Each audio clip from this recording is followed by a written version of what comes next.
So many people all around the world are hearing the gospel. And whether it's for the first time or the 20th time, it doesn't matter. It is a wonderful thing.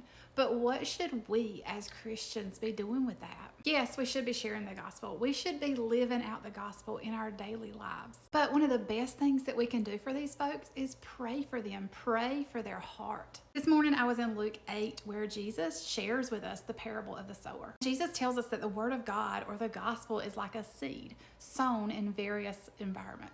The first of the seeds are sown along a path which is trampled underfoot. These are those that hear the word, but the devil, the enemy, sneaks in and takes it from them. The second seeds are those that fell along rock. The seeds grew on up, but they withered away pretty quickly because they didn't have a good root system. Jesus tells us that those are the people who hear the word, they believe the word, but whenever trials or temptations come along, they easily fall away because their faith is not strong. The third seeds fall along thorns. Now these are the people who hear the word, and the word takes root and they grow in their faith, but they're choked out by things of the world, and ultimately they don't experience all the things that God has for their lives. But finally, the last of the seeds are sown in good soil. These are the people who have a soft heart, a receptive heart. And what do? They hear the gospel and they plant it deep within their heart.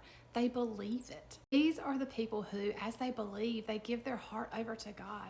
They surrender to Him. And Jesus tells us that those are the ones who will produce much fruit. As Christians, we can plant seeds, we can water seeds, we can nurture seeds, but we have no control over the soil. We can't change the heart, but God can. And we know that God hears our prayers, so what can we do? We need to be praying for the hearts of those who are hearing the gospel.